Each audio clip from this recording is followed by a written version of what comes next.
right, welcome everybody to the Community Connection. I am Eric Worcester. My normal co-host, Nathaniel Provincio, could not join. We've got a phenomenal co-host joining us today, Janine Maynor. Welcome, Janine. Glad to have you with us. And we've got a phenomenal guest. I'm so excited to have you here.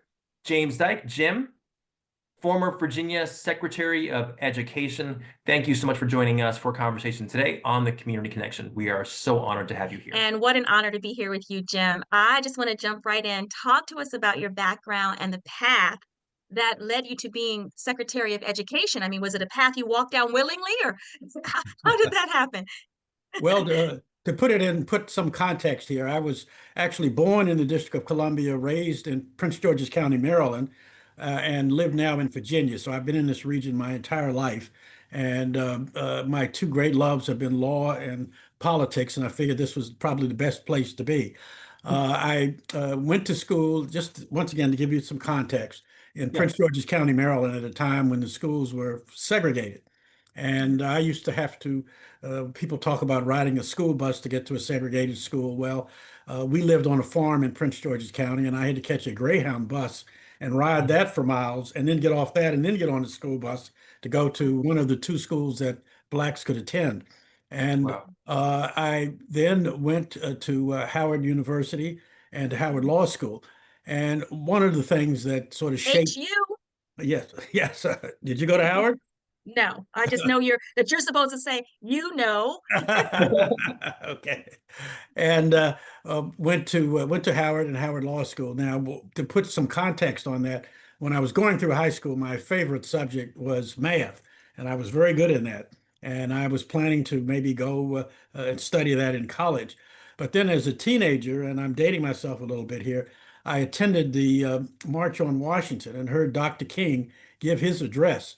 And when he talked about I have a dream and being a social agent for social change, I immediately decided that's what I want to do.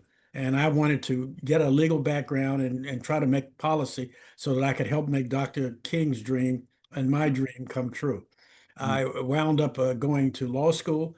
And as far as the educational background, uh, uh, my career, and I did an op-ed for the Washington Business Journal, and I said my career to become the first Black Secretary of Education in the state that gave birth to massive resistance began with my grandfather, who taught for over 4 decades in a rural Virginia county in a one-room segregated school for 4 decades.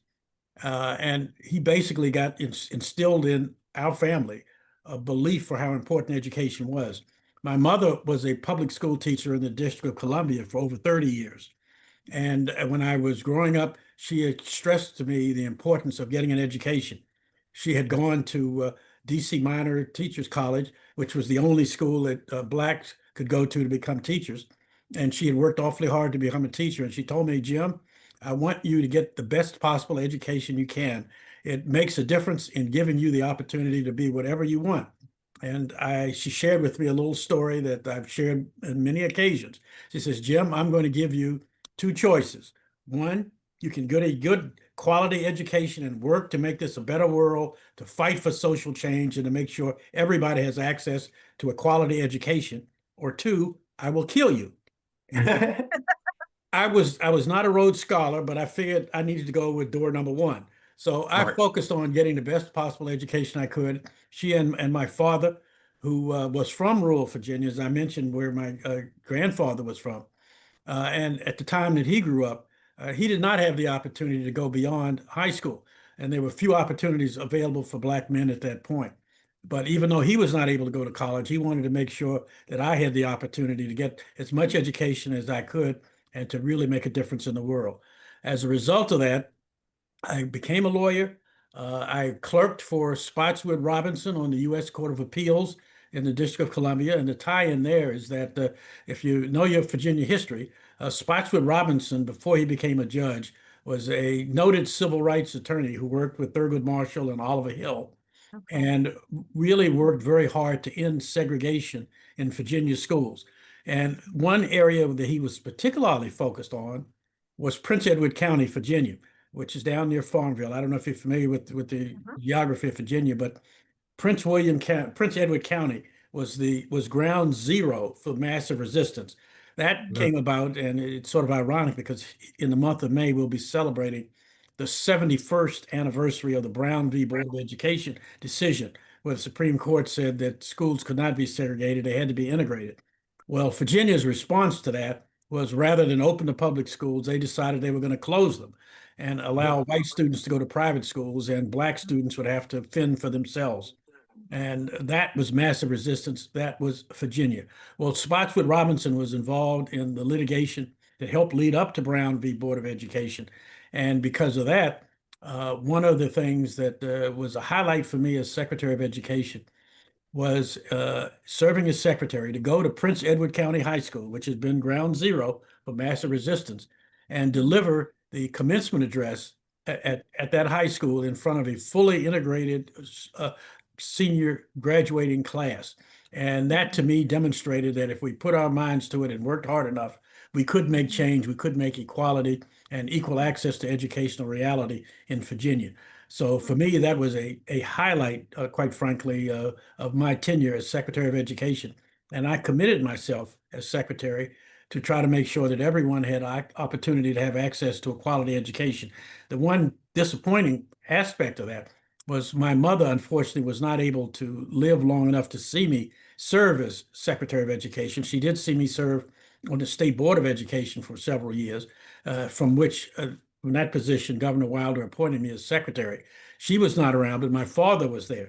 And I had the opportunity to share a number of my experiences with him and to see how proud he was of what I was able to accomplish because of the support that he and my mother had given me throughout the years. So being Secretary of Education was the best job I ever had because I thought it was an opportunity to really have an impact to see that our young people had an opportunity to have the best possible education they could. And that's probably more than you wanted to hear, but it gives you some context for why I stay so fully committed to doing everything that I can. And it's even more important now. We had 4 children. We were blessed with 4 children who went to school here in the Commonwealth.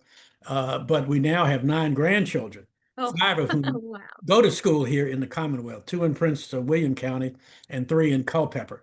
And so as I said, I'm fully vested in making sure that our educational system continues to be of high quality and accessible to everyone, regardless of race, gender, physical ability, country of origin, language, religion, orientation, whatever it is.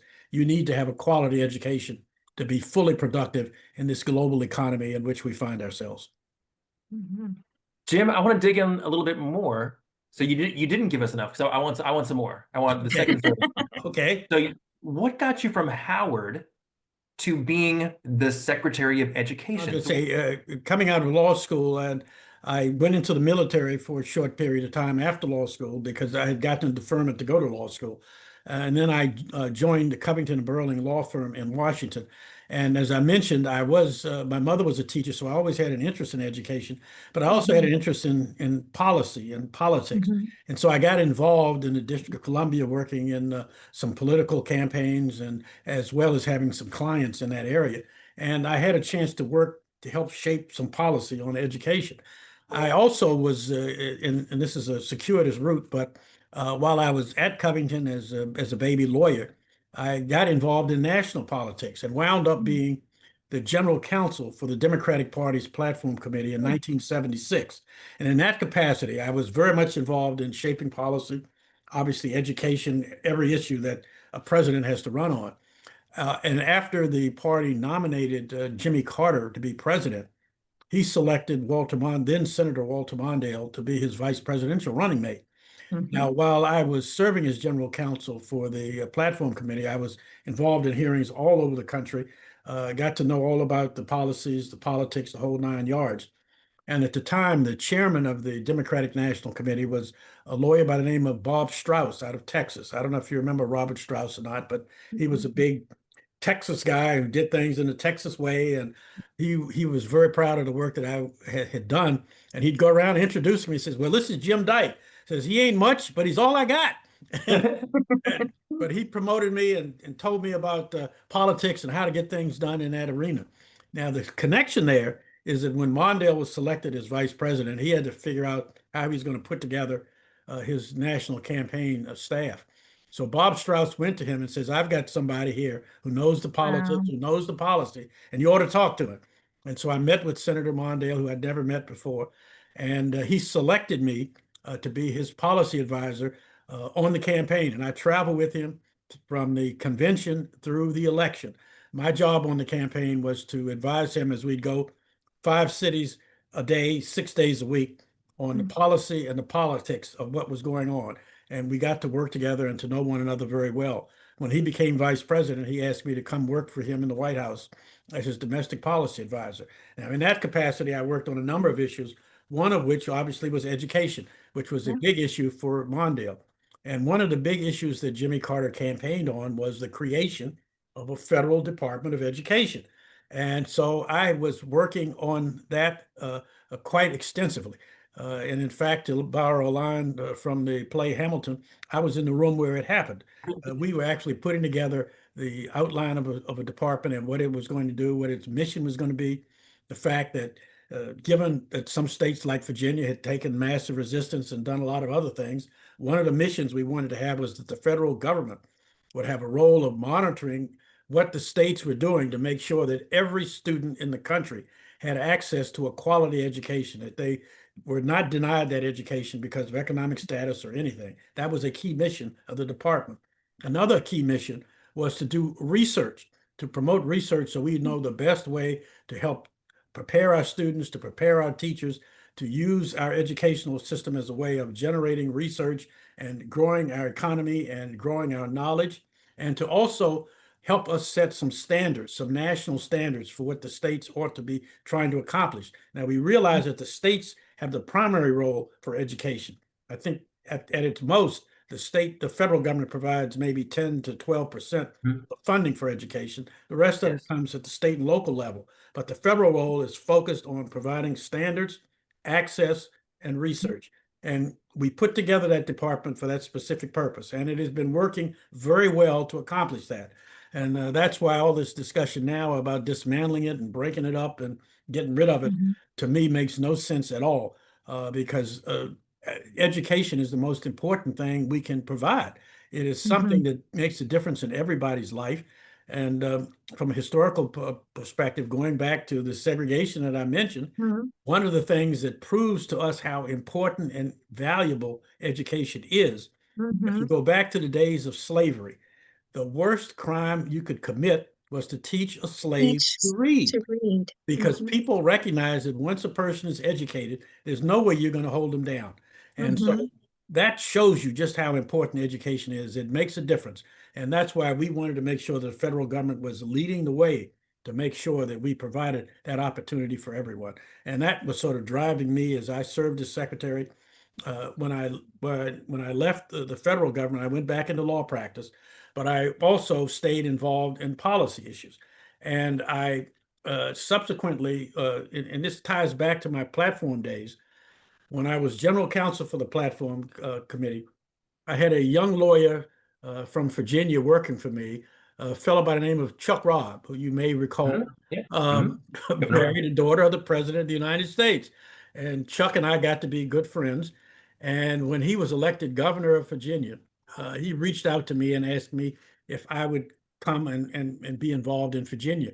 At that point, I was just leaving the White House. So I says, I can't take a full-time job, but I'm happy to serve in any other capacity.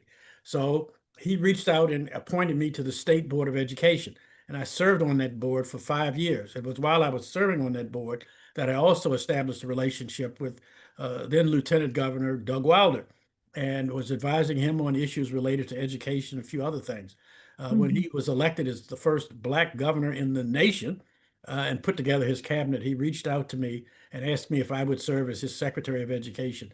And I was honored to do that. And as I said, it turned out to be the best job I ever had, because I felt I was making a real difference. I was able to work with our entire education system, from pre-K all the way up to higher ed and all the related issues. And if you look at the budget in Virginia, at that particular time when I served as secretary, the programs that fell under the Secretary of Education comprised between 55 and 60% of the state budget. So we were in a position where we could have a significant impact. And the governor gave me free rein to do what I thought was appropriate. to promote education. And we made, I think, a lot of headway in moving the ball forward, which in Virginia is even more difficult because we're the only state in the nation where a governor cannot succeed themselves. So we only had 4 years to get some things done. So in many cases, we were able to plant some seeds. We couldn't see some things all the way through to fruition, but at least if we got the discussion going, got the seeds planted, we were able to make significant progress on a number of areas. I'll mention a Jim, couple. I am curious about some of those initiatives that you championed at that time. And to quote Hamilton, I got to say, you didn't throw away any shots. You were in the room when it happened, and you took advantage of everything, and your path was very intentional. And something that you said too, I love that you said this. I hadn't thought about this before, but you talk to educators, and I've talked to lots of educators, and they say they go into this for the love of children or for the love of their content area, but you went into it for the fight because you understood that you were fighting for people's lives because education is life. And I hadn't heard that in a while, and that resonated with me. So thank you for that. Talk a little bit more about some of those initiatives that you championed when you were Secretary of State.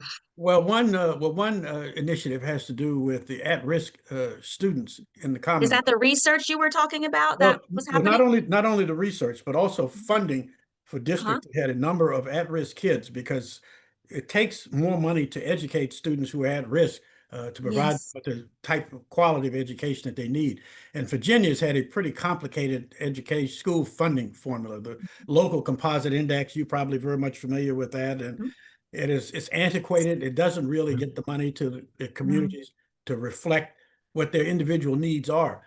And to get the General Assembly to change it was very, very difficult because, quite frankly, if you come up with a formula, the first thing they look at is, well, how's that going to impact my little district? And if I'm going to lose some money, or if I'm not going to get as much as somebody else, I'm not going to support it. And so it's Mhm. very hard to get a Mhm. consensus. So what we did was to create a program which would send additional funding to jurisdictions based on the number of at-risk or free lunch students that they had. And as a result of that, those schools, districts that had a number of at-risk kids, like Richmond and Newport News and Norfolk, Petersburg, all those areas that had a number of at-risk kids would get additional money so that they would be able to provide the type of education that those students needed. Now, Yeah, you're talking to a Norfolkian. So as you were Hey. speaking, I attended a Title I school as an elementary student in Norfolk, and I remember when new programming came about and we were given the opportunity to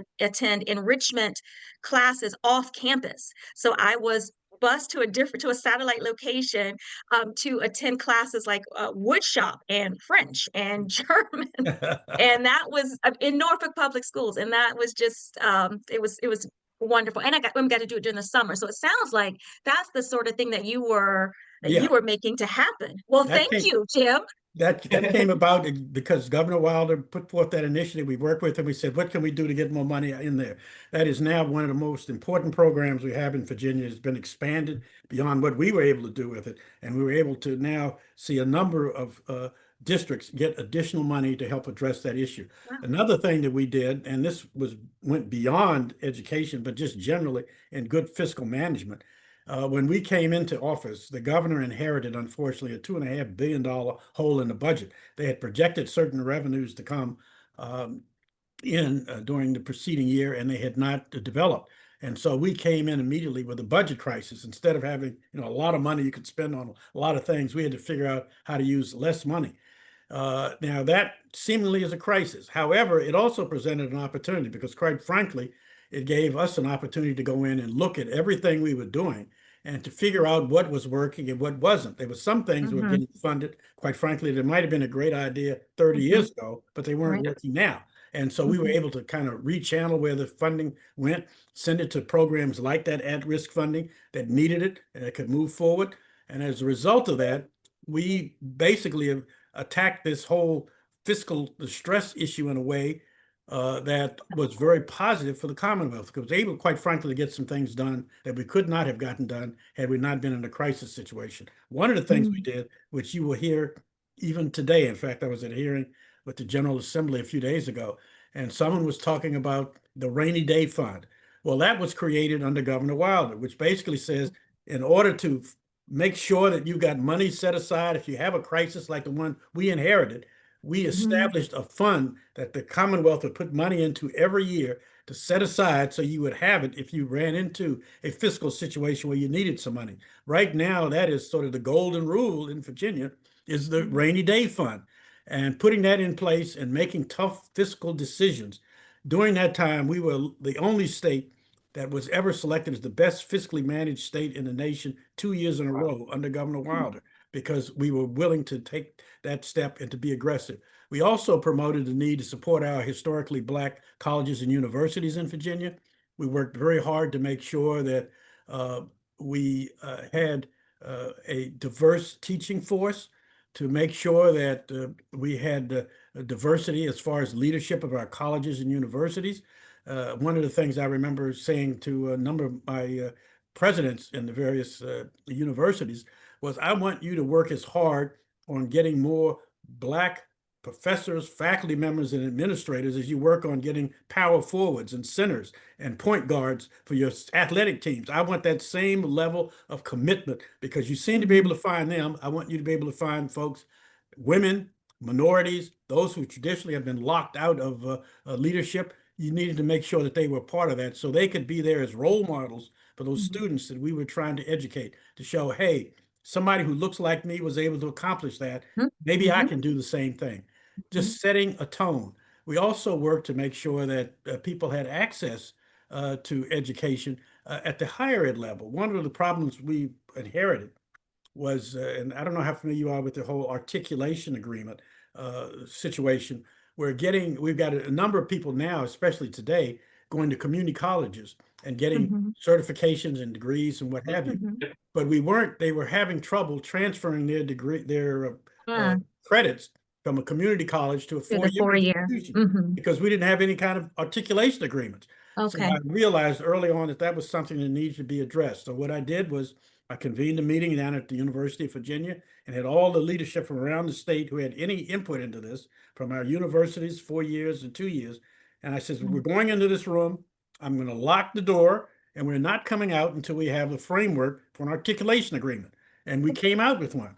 And that was the first time Virginia had come up with that kind of articulation agreement. We've now enhanced it over the years, but we had to Mhm. basically get the ball rolling to say, hey, we need to make it easier for people to be able to move throughout the pipeline of education from pre-K all the way up through doctoral degrees. So we worked very hard on that. We also worked very hard on making sure that we supported our teachers. We wanted to make sure that teachers got the support that they needed to stay in the classroom.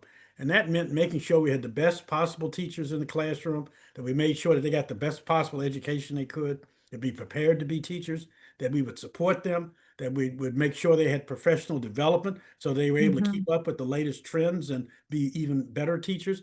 And quite frankly, to be able to stay in the classroom and not have to become an administrator in order to receive more pay. We needed to pay our teachers. To me, the most important responsibility in this whole process is our teachers. And if you look at the Yes. fact that other places are outperforming us, they treat their teachers as the super rock stars that they are. They pay them money, they put them on a pedestal, they treat them the Mhm. way they ought to be treated. We need to do more of that here in this country. Yeah. And that's one of the things that I stressed. I also stressed something that maybe wasn't quite as popular amongst some people, but I thought it needed to be done. And that is the fact that we needed to look at having a longer school year. When I came in, I said, look, we go 180 days a year. You look at our competition, France, Germany, Japan, they go to school 240 days a year. That gives them an additional 2 years of Yep. training in that Yep. K-12 space than we do.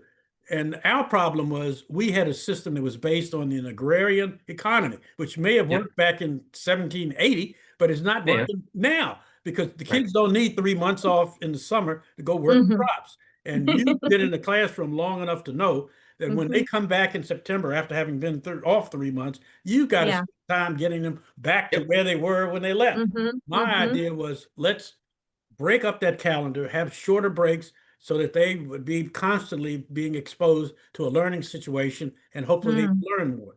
Now, one of the interesting parts about that, and I didn't mention this at the beginning, is that uh, I was able to, I think, do the job that I did as secretary because I had a very supportive family. My wife had it not been for the sacrifices she made, because she was a practicing lawyer as well, the sacrifices she made to make it available for me to be able to spend time being secretary, I would not have been able to do it without her. And Mhm. when I came in the office, we had a son who was beginning his first year at UVA. Then we had three daughters who at the time were 9, 10, and 11. So they were in school at the time that I was serving as secretary. And one of the things they said was, as much as we love the Commonwealth, we're not moving from Northern Virginia to Richmond because you're secretary. So I wound up commuting every day from Fairfax to Richmond for 3.5 years Awful. so that our That's awful. kids could stay in school. My wife's law practice would stay here. And I was able to, back at those days, Yeah. 95 was a little different than it is today. But I was able to do that. But the other offshoot of that, and this ties back to year-round school, was that as I started advocating that, I came home one day and my youngest daughter came up to me and says, "Daddy, my classmates have asked me to talk to you about this year-round school issue you've been talking about, and we told you that they wanted me to tell you that you really didn't mean that. Were you serious about that?" And I says, "Well, Lauren, I'm sorry to disappoint you, but I really do mean that. I think that's something you need in order to be better prepared for a global economy." And she got a little tear going down her cheek and says, "Okay, Daddy, if that's what you think." And she walked out of the room. And my middle daughter, who was 10, came in and says, "Daddy, I was listening to that discussion you and Lauren were having, and I just want you to know I think you're right. I think you're onto something. I think this is an idea whose time has come, and I am committed to work with you to bring year-round schools to Virginia the year after I graduate from high school." So, Smart girl. but Jim, let me ask, why do you think it hasn't happened? Because that was back in the 80s, right? yeah, well, 40 years actually, later, the 90s, but 90s, 30 years later, yeah, we still don't do that. we Why still do not? not. We're making some changes. There are some jurisdictions now that have year-round schools available. Oh, and when I came in, there was only one. Buena Vista, down in the valley, would do that. But we're seeing now that they're moving the starting date back. One of the things I had to fight when I was on the state board and the secretary was what we refer to as the King's Dominion law, Oh, which sure. basically Yep. said you couldn't open the schools before Labor Day because they needed to keep those kids working at King's Dominion Mhm. Of through course. Labor Day. My issue Mhm. was we're about educating kids, not providing workforce for King's Dominion. So let's provide an opportunity. If you want to start your schools earlier, you should be able to do that and have shorter vacations. But I we still worked in have a one lot of those year-round schools in a Northern Virginia district. I was an administrator for 7 years at a year-round school, and it does make a difference. It makes a huge Um, difference. It makes a it huge difference. So does, why but don't we do it? well, and I will say Why this, don't we do it? what we can't, it's way more expensive. I will tell you that. It was way more expensive to run our school than the other schools in the district. And we it needed to be systemic because just being the sole school with this structure, we found ourselves the Lone Ranger a lot of times and often forgotten about. Oh, we've got to get this school their testing materials early. Oh, we've got to keep transportation going because they're still in session. Oh, we need meals. And we were an afterthought, you know, just because of the situation. The central office would take off in the summer and we were still in session. Yeah. So Well, it does need to be intentional and systemic. yeah, the point is you won't have to spend as much time on remediation when students Right. come back and they've been away 3 months and they've forgotten a lot of things. Now, one thing that is added recently that has helped us is that the business community is finally recognizing that they have a vested interest in making sure that our Mhm. students get the best possible education they can, because that's our future workforce. And they Uh-huh. need to, that's why we've been getting the business community to work closely with the schools to say, Yes. hey, these students need A, B, and C skills for the jobs of the future. If you're teaching Yep. them D, E, and F, it's not working. And they need to Yep. work with us so that the curriculum reflects the skills that are needed as we move forward in the future. Now, give you one example. We've had a lot of attention now on artificial intelligence. We need to kind of incorporate that into our curriculum to make sure that people are being prepared with the skills that they need to fill the jobs of the future. We also need to make sure that people understand that the paradigm has changed. It used to be we were telling everybody you got to get a 4-year degree if you're going to get a high-paying job. Right. That is no longer the case. If you get certification or apprenticeship or associate degree, you can get a lot of very good high-paying jobs, but you need to know about that early Yep. enough in the process. Yep. Down in elementary school, you can't start too early, exposing people to the fact that there are a lot of jobs out there that are well-paying And you don't always necessarily have to get a 4-year degree. I mean, you Right. look at HVAC workers, electrical workers, Hmm. people going into healthcare. There are a number Hmm. of different jobs out there. Auto mechanics, for example, it used to be Yeah. if you could handle a wrench, you could fix a car. If you don't know how to use now computers and understand all that Hmm. goes on under the hood of your car, you're in a problem. You don't necessarily have to have a 4-year degree to get a well-paying job, but the Hmm. parents need to know that. They need to know Yep. it early enough so they can encourage their kids to Hmm. look at the different pathways that are available to them and figure out which one works best, and to know early enough what it takes in order to become a mechanic or a nuclear scientist or whatever it is. You need to know that early Hmm. enough so that you're on the right path through the K-12 system and higher ed to accomplish your goal.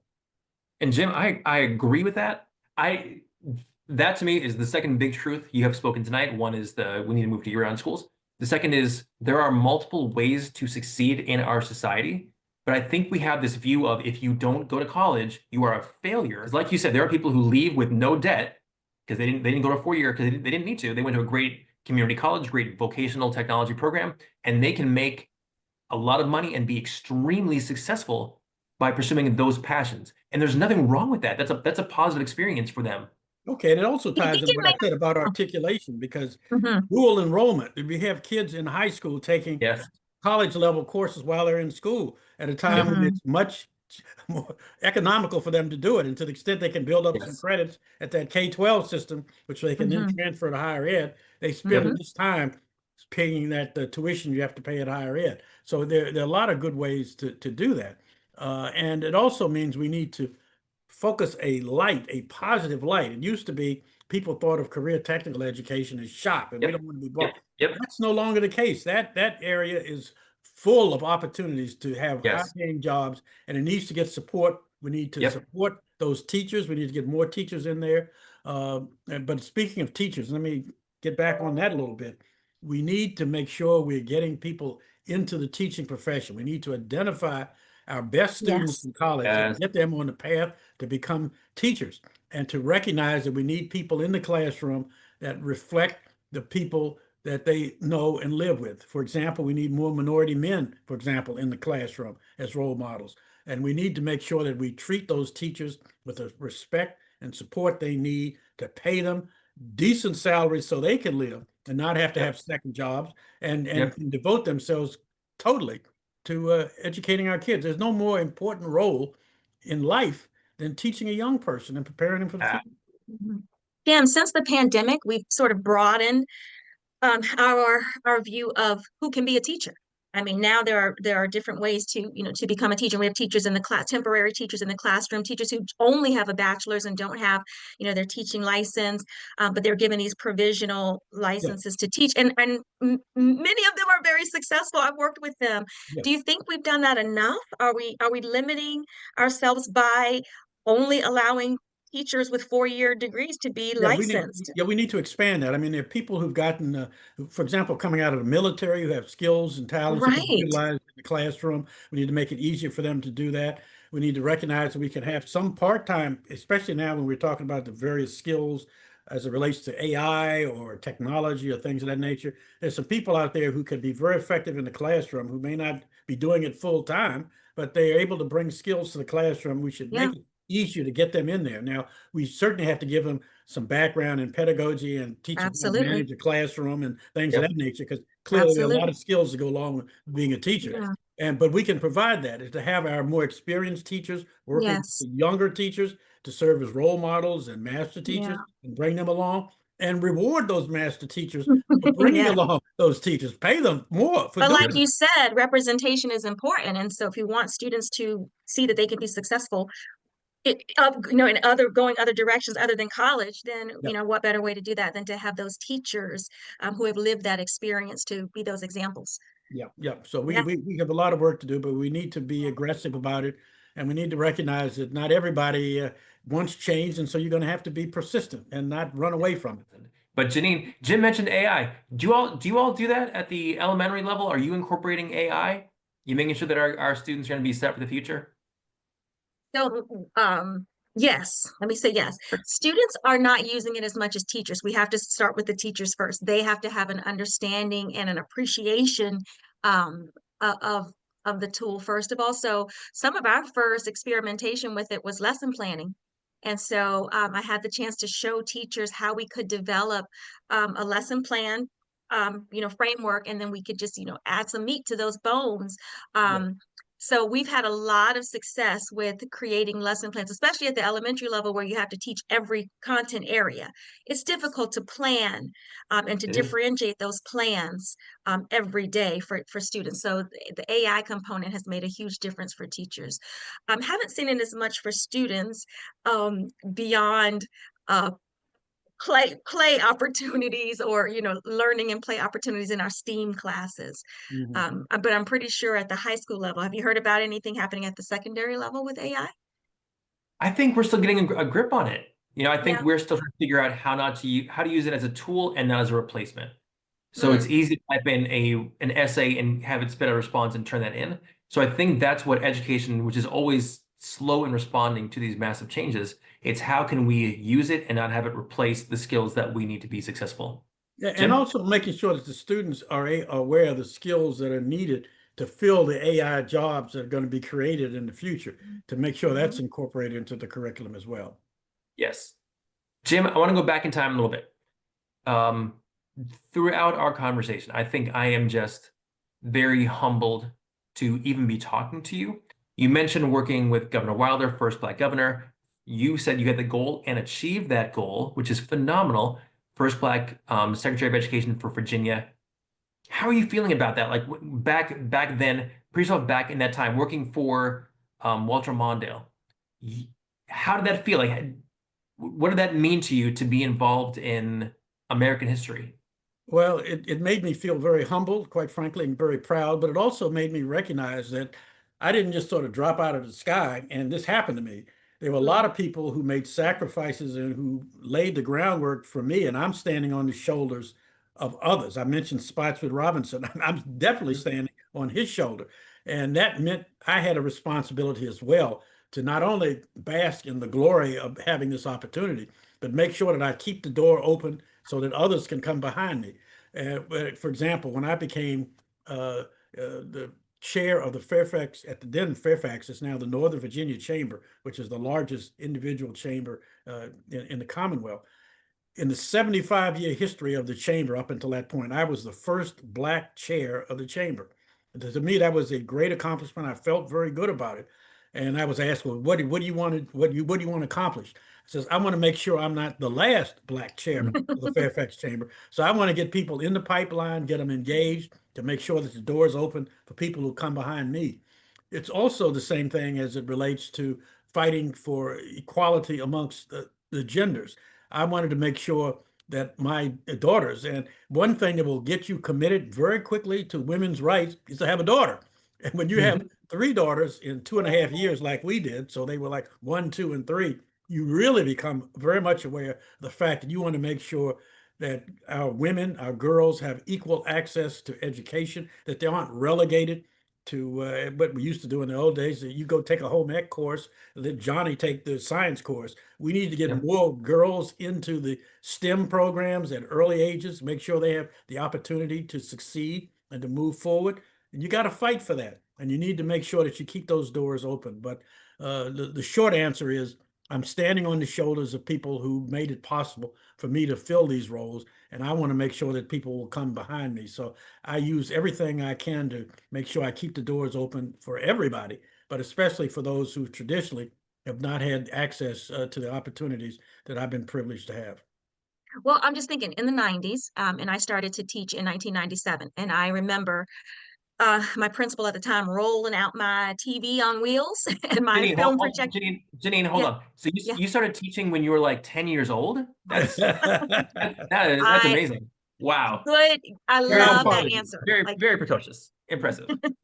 um, so she rolled out my TV on wheels and my film projector, and I got this big white interactive board that I was, expected to learn to use. And so there was technology happening in the 90s and a lot of professional development around integration and equity.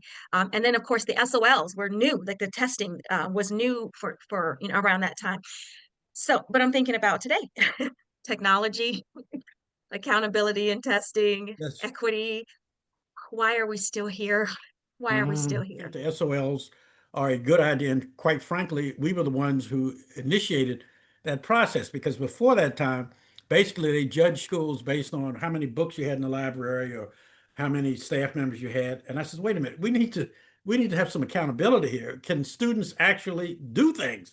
Can they solve problems? Can they think things through? Do they know the math? Do they know the science? We need to have a way of measuring whether or not they're actually learning some things. Mhm. Now, how we get that done, we've had a few bumps in the roads on that because it shouldn't be just teaching to the test. We need to have a Right. better way of measuring how the kids are performing. To use that as a way of saying, oh, yes, you're doing well here, you're not doing as well there. So we need to put some emphasis on getting you a little more strength in that area. But you need to have accountability because that's the only way you're going to figure out if you're doing the job correctly, is if are people actually performing. It's the same thing with trying to create the future job force.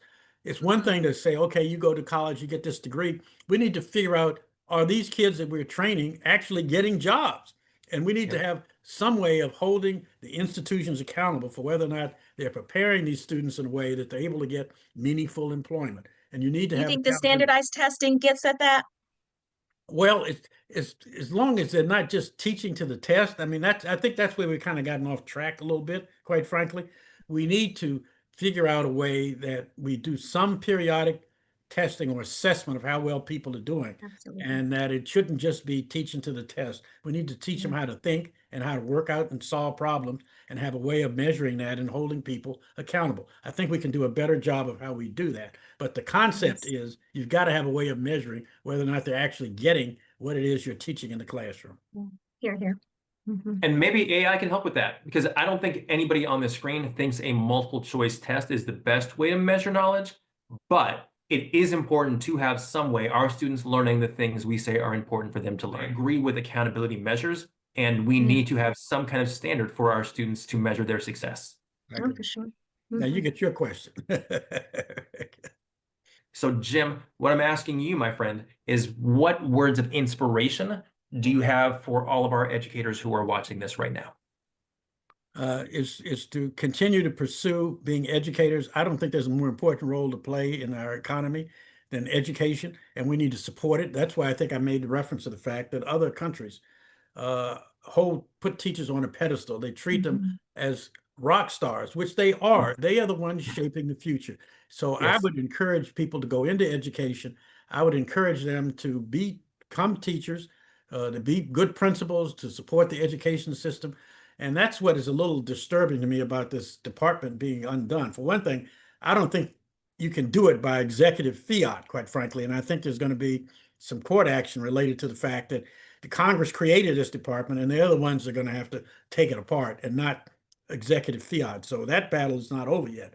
But I think Yeah. we need to encourage people, the best possible people to go into teaching, to support them, to let them know that their jobs are respected, that they're honored, that we are Mhm. willing to pay them in a way that they are able to focus just on that. And the business community, I hate to go back to the business community, they are the ones who need to be helping lead that charge because the teachers are the ones that are preparing their future workforce. They're the ones who are going to determine if they're going to make money or not. If the teachers aren't Yes. doing their jobs and getting people ready to become productive workers, then we're going to see our economy suffer. So they need to be out there advocating for the things that you need, not only better pay, but things like childcare to make sure Yeah. that people have access to affordable, quality childcare so they can make sure that their kids are being taken care of while they're at work. We're seeing now more businesses putting childcare centers in their businesses to make it Mhm. easier for their employees. That should be a real perk to say, hey, Mhm. if you work here, you can put your young child in child center Mhm. here so you can see them during the course of the day and know that they're getting quality care and somebody's taking care of them. The pandemic, I think, brought that point home very, very clearly when Yes, parents had to stay it home and did. say, hey, uh, this being home, I've got to take care of this kid and I need to do something that's very positive. And then Mhm. I think having the opportunity to have quality, affordable childcare will allow some folks to be able to move away from the home and go to their jobs, knowing that their kids are taken care of. It's a good way of getting, for example, more women into the workforce to make childcare available on a much more equal basis. And In the last several years, we've made a lot of advances in Virginia in investing in early childhood education. Mm-hmm. I said this from the day that I was on the Board of Education. If I could only invest in one education program that would pay the most dividends in the long run, it's early childhood education. Because those first few years, those first formative years, you're determining whether or not that child is going to be able to develop to learn as much as possible. And when you have kids who don't have access to someone reading to them or spending time with them, and they start kindergarten and first grade a couple of years behind their colleagues, they're going to be behind throughout the process. And to the Yeah. extent we can invest in them at the beginning, it makes a Mm-hmm. huge difference, because then we're spending money on educating them and not spending money on the consequences of not educating them, which means Right. a criminal justice system. It means welfare. It means a lot of other costs that we could get rid of if we educate them properly from the beginning. But those are things that I think are quite important. But I cannot say enough about shining the light on the importance of educators and giving them Yeah. all the support they need. If it's the most important job around, I can't say it any other way. Mm-hmm. Love it. Jim, do you have time for one more question from Janine? Sure. And Janine, I'm going to ask you the same question though. Why should someone go into teaching or go into education? Okay, so that's a question for me to answer. That's a question for you, Janine. Why should someone become a teacher? They need to become a teacher if they authentically want to be a teacher. The right person has to be in the classroom. We know that that's the most important factor for child success, for student success, is that teacher-student relationship. So become a teacher if you believe that education is worth the fight, and if you genuinely want to do it. Yeah, I'll leave it at that. Well, let me Okay, add one other thing. Let me add one other thing. And Yep. as I said, I'm a lawyer by training, but there's nothing in the world I do that is more exciting than interacting with young people in the school system. And I give you an example. This past weekend, I mentioned you, we've got 5 grandkids here in Virginia. We have 2 in the school system in Westchester County, New York, a 6-year-old and an 8-year-old. They're in an elementary school up in Westchester County. And their elementary school is a school that is a dual language school. Yeah. And basically, they've got a teacher that teaches half the day in English, half the day in Spanish. It's a very diverse class. Well, our 6-year-old was in a talent show up there on Thursday night. So we went up, we took the train up to watch the 6-year-old sing and do her thing along with the rest of the students. And then the next day, they asked me, said, well, you're a former secretary. Would you come visit our school and speak to the students? And so I spoke Wonderful. to 2 groups. The first was pre-K through second, and then it was third through fifth.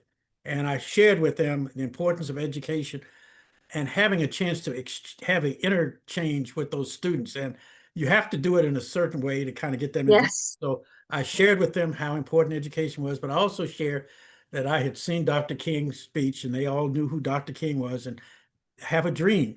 And I was able to carry out my dream. So what is your dream? So I then went around the Yes. room and had the students stand up and talk about what their dreams were. Yeah.